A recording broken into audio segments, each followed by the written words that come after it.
Most people think being read is about intelligence, about experience, about psychology tricks. But there is a quieter truth hiding underneath all of it. Some people don't analyze you. They sense you.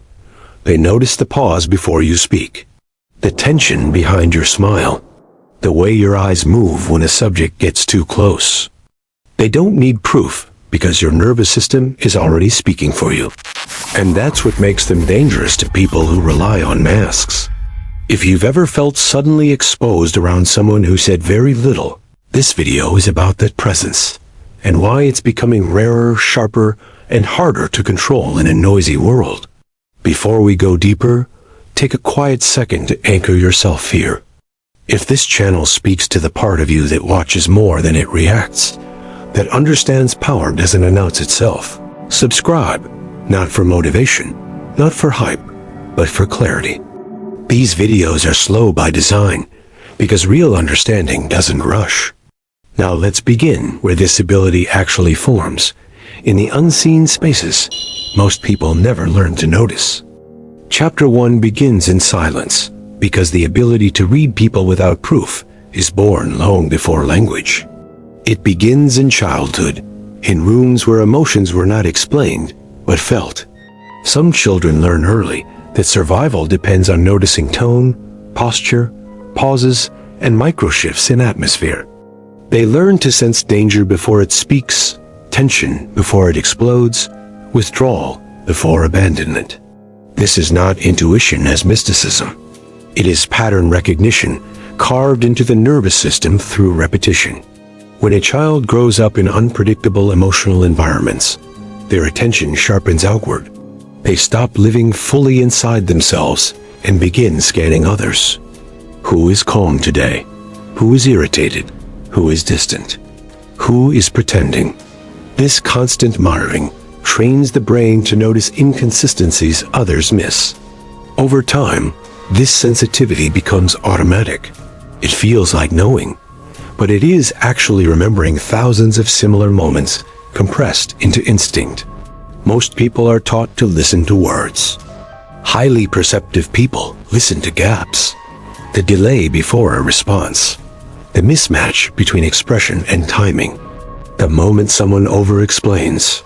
These signals leak truth because they are harder to control than language. Words can be rehearsed. Nervous systems cannot. And the people who read you without proof are fluent in nervous systems, not stories. This is why their presence feels unsettling. Around them, excuses weaken. Masks slip faster. You feel seen in ways you cannot defend against, because nothing explicit was said. They are not accusing you. They are simply registering what is already there. And the body recognizes this immediately. That recognition is what people call being exposed. Carl Jung spoke of the shadow, the parts of ourselves we repress, because they conflict with the image we want to present. When someone reads you without proof, they often see your shadow before you do. Not because they are superior, but because they are trained to notice contradiction. Where the smile doesn't reach the eyes, where confidence is too rehearsed, where humility is performative, the shadow leaks through effort. Highly perceptive people do not confront you directly. They observe. They wait. They let patterns confirm themselves. This patience is misunderstood as passivity, but it is restraint. They know that the truth reveals itself when pressure is removed. People always show who they are when they believe no one is watching. There is a cost to this ability. When you constantly read others, you are rarely fully relaxed. Your awareness is always slightly ahead of the moment. This creates a sense of distance from ordinary social flow. Small talk feels hollow. Surface interactions feel loud. You notice manipulation before others do, but you also notice sadness, insecurity, and fear with the same clarity. This awareness can become heavy. Many people who possess this skill did not choose it. It developed as adaptation. Sensitivity was safety. Observation was protection. Over time, the mind learned that understanding others quickly reduced uncertainty. This is why these individuals often feel older than their age. They learned emotional fluency before they learned ease. Society romanticizes intuition, but it rarely acknowledges its origin. True perceptiveness is often forged in environments where mistakes were costly, where misreading a mood had consequences. The brain responds by refining its predictive models. It learns to read subtle cues to stay ahead of harm. What later looks like insight began as defense. This also explains why such people are difficult to deceive. Deception requires consistency. Liars focus on content. Perceptive minds focus on coherence. They notice when emotion does not match narrative, when energy contradicts intention, when timing feels rehearsed. They may not know the full story, but they sense misalignment. Importantly, reading people without proof does not mean being cynical. It means being attentive. It means trusting accumulated experience rather than isolated facts. Facts can be manipulated. Patterns are harder to fake. Over time, patterns reveal character, not personality. Character is what remains when performance collapses. However, this ability must be handled carefully. When unexamined, it can turn into hypervigilance. You may assume motives where there are none. You may withdraw prematurely. You may carry responsibility for emotions that are not yours. This is why self-awareness is essential. Reading others without proof must be balanced by reading yourself honestly. In Jungian terms, individuation requires turning perception inward as much as outward. Otherwise, you become trapped in observation without integration. You see everything, but feel nothing. Or you feel everything and collapse. Balance is what transforms sensitivity into wisdom. At its healthiest, this perceptiveness becomes discernment. You no longer react immediately. You allow space between observation and judgment. You understand that sensing something does not require acting on it. Silence becomes your ally. Distance becomes clarity. People who can read you without proof are not magical. They are trained by life, shaped by necessity, refined by awareness. Their power lies not in control, but in restraint. They do not expose you. You expose yourself through repetition. They simply notice. And once you understand this, the fear dissolves. Because the same ability that reads others can be turned inward. When you become aware of your own patterns, you reclaim authorship. You stop leaking signals unconsciously. You align inner state with outer expression. And in doing so, you become unreadable in the only way that matters. Not hidden, but whole. This wholeness does not mean perfection. It means coherence. When thoughts, emotions, and actions point in the same direction, there is little for others to decode. You are no longer broadcasting confusion. You are grounded. Paradoxically, the more integrated you become, the less you need to read others obsessively. Curiosity replaces vigilance. Presence replaces scanning. And the skill that once protected you becomes something quieter, subtler, and more humane. You still see, but you are no longer searching for danger everywhere. You are simply aware. That is the difference between survival perception and conscious perception. One is tense. The other is calm. One is reactive. The other is sovereign. Quiet power emerges here. Chapter 2 begins where awareness becomes dangerous. Because reading people without proof is not just perception, it is power. And power, when misunderstood, isolates. Once you see beneath behavior, you can no longer unsee it. You notice how often people are driven not by intention, but by unconscious need. Approval seeking disguised as kindness. Control disguised as concern. Fear disguised as morality. And when you see this clearly, ordinary interactions lose their innocence. This is where many perceptive minds struggle. They assume everyone sees what they see. They assume truth is obvious. It is not. Most people protect themselves from awareness because awareness demands responsibility. To see clearly means you can no longer hide behind ignorance. And the majority would rather remain comfortable than conscious. This is why highly perceptive individuals are often misunderstood, mistrusted, or subtly resisted. Nietzsche warned that those who see too clearly risk becoming isolated, not because they are wrong, but because they disrupt collective illusions. Every group survives on shared narratives, unspoken agreements about what is allowed to be questioned and what must remain untouched. When you read people without proof, you instinctively challenge these agreements, not verbally, but energetically. Your presence alone creates discomfort. People sense when they are being perceived beyond their performance. They feel it when their inner contradictions are silently registered. This triggers defensiveness, projection, and sometimes hostility. Suddenly you are called cold, arrogant, intense, distant. Not because you changed, but because they feel exposed without consent. And exposure, even when unspoken, threatens identity. This is the paradox of insight. The deeper your understanding of human behavior, the more carefully you must manage it. Not everyone deserves access to your perception. Not everyone can handle being seen. And not everyone should be confronted with truths they did not ask for. Wisdom is knowing when to see and when to remain silent. Many perceptive people make the mistake of oversharing their insights early in life. They point out inconsistencies. They name patterns. They try to help. What they learn, often painfully, is that people do not want to be understood. They want to be affirmed. Understanding feels invasive when it threatens self-image. So the perceptive learn restraint. Over time, this restraint becomes composure. You stop correcting. You stop explaining. You stop offering insight where it is not invited. You watch instead. You let people reveal themselves fully. This is not manipulation. It is respect for psychological boundaries. You understand that forcing awareness on someone is a form of violence, even if your intentions are good. Carl Jung spoke of projection as the mind's way of avoiding self-confrontation. When you read people accurately, you interrupt projection. And interruption creates anxiety.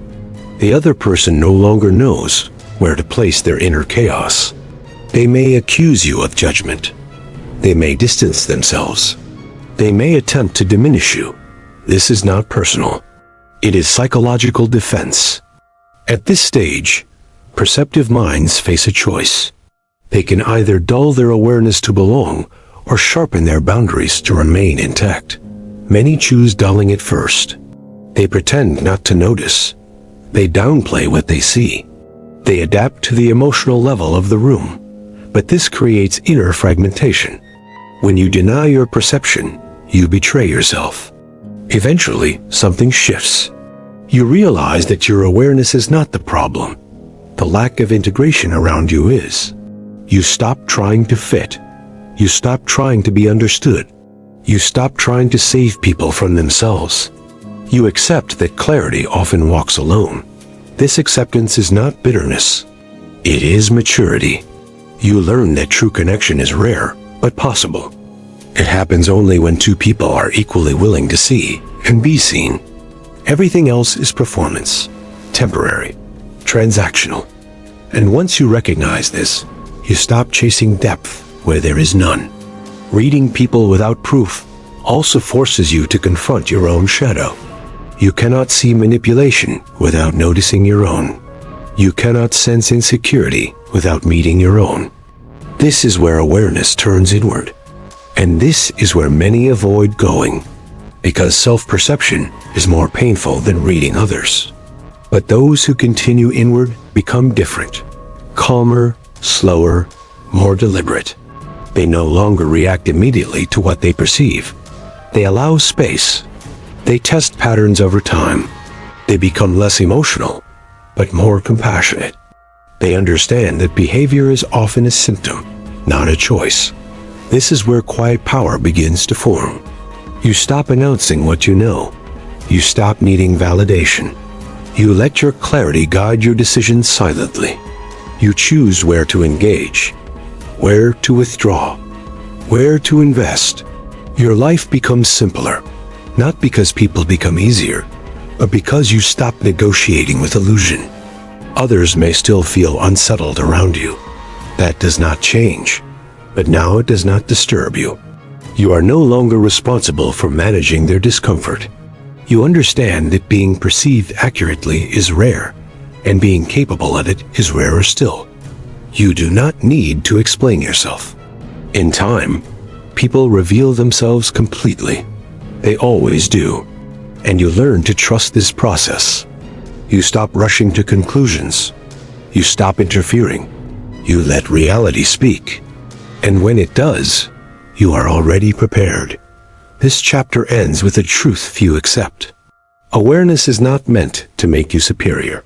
It is meant to make you sovereign, to free you from confusion, to protect your energy, to align your inner and outer worlds.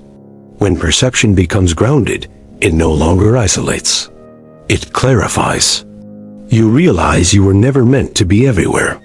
You were meant to be precise, selective, intentional. And in that selectivity, you find peace. Not everyone will understand you.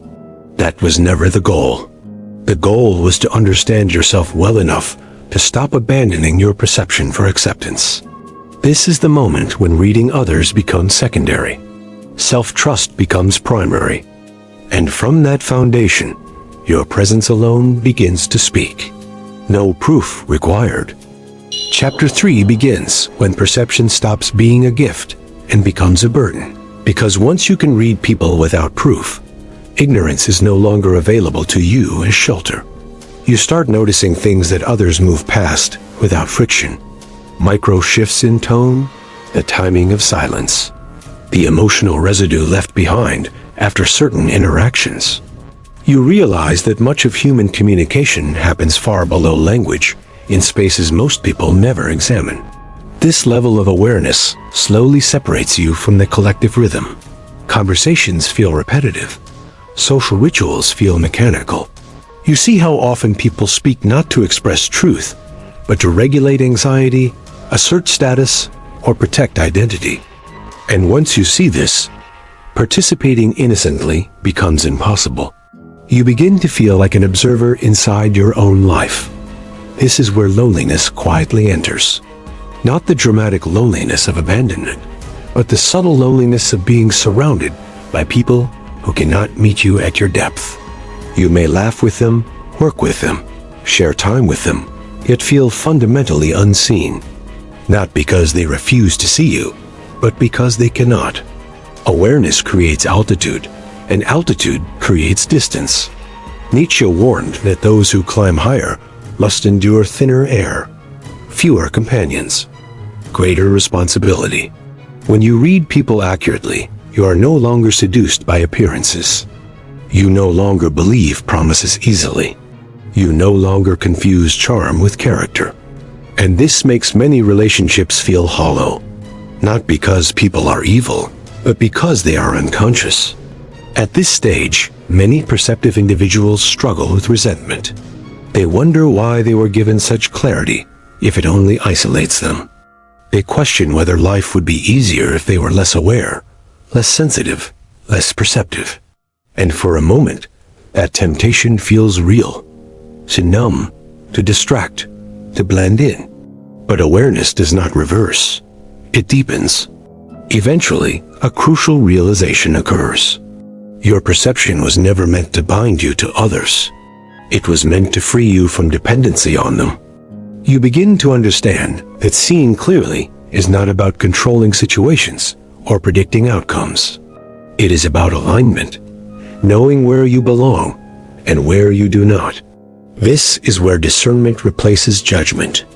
You stop labeling people as good or bad. You stop taking behavior personally.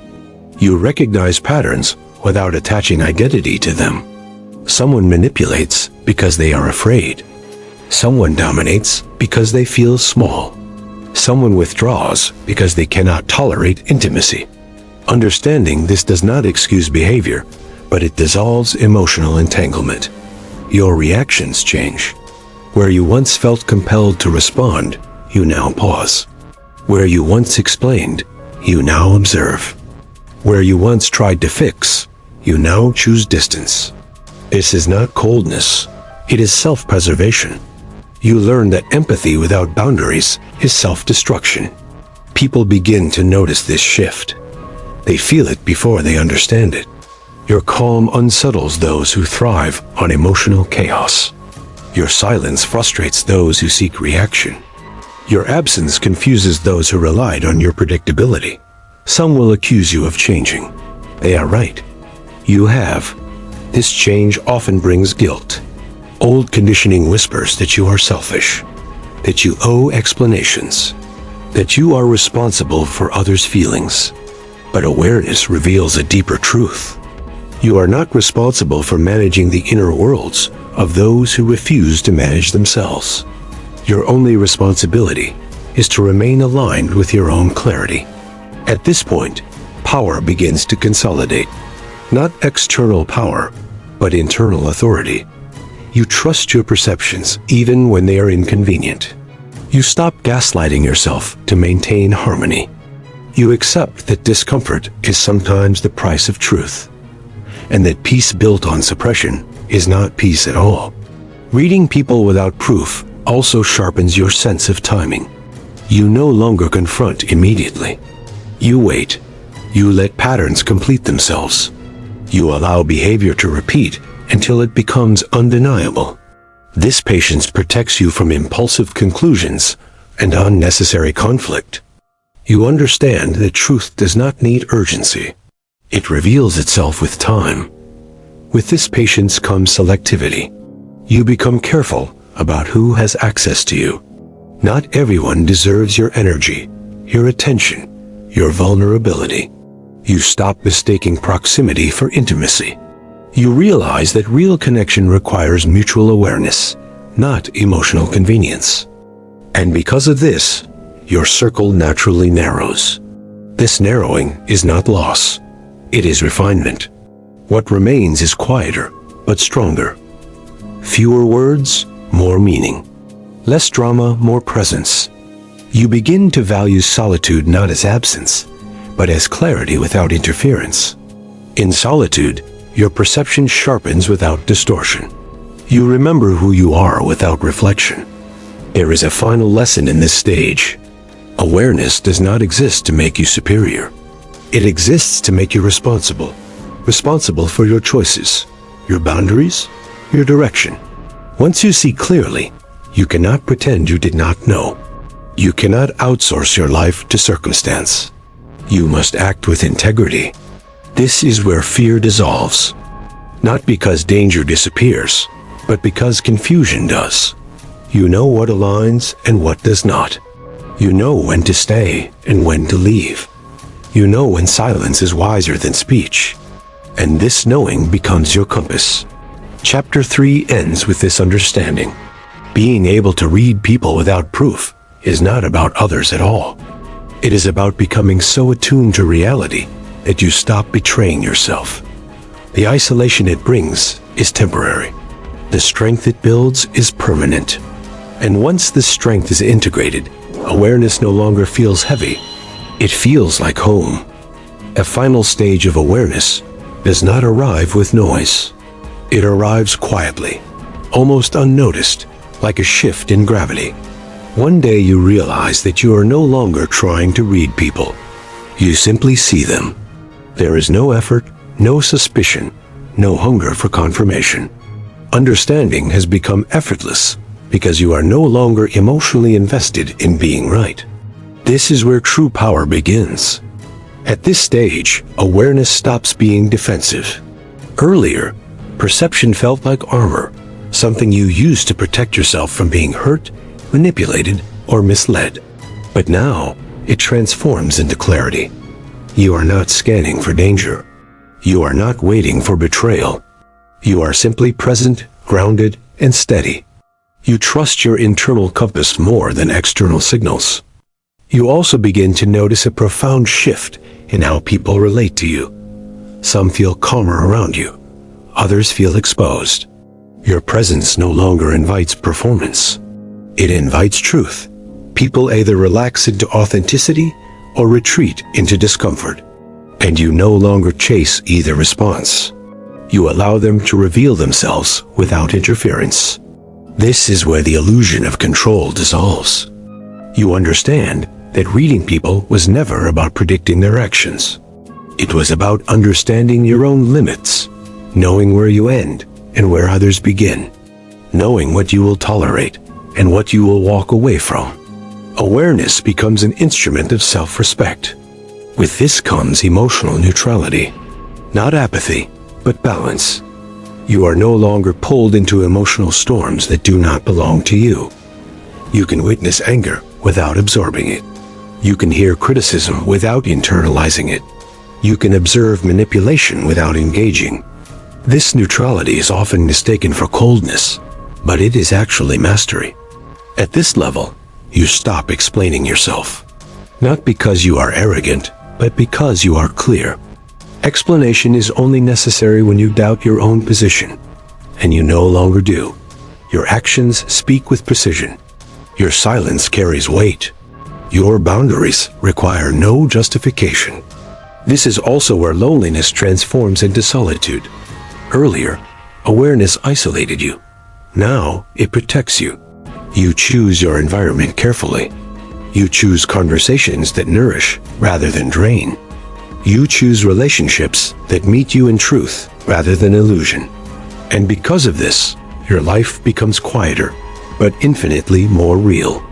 You begin to understand why so many people avoid this level of awareness. It demands accountability. You can no longer blame circumstances, upbringing, or other people for your choices.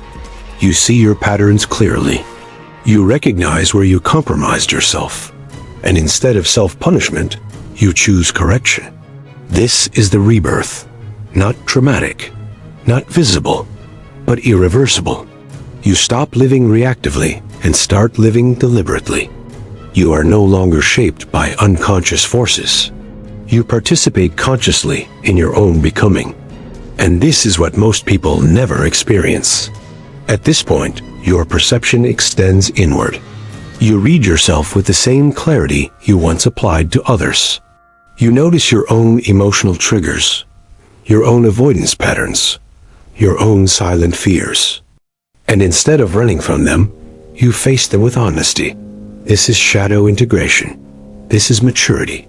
You realize that awareness without compassion becomes cruelty, and compassion without awareness becomes self-sacrifice. The balance between the two is wisdom.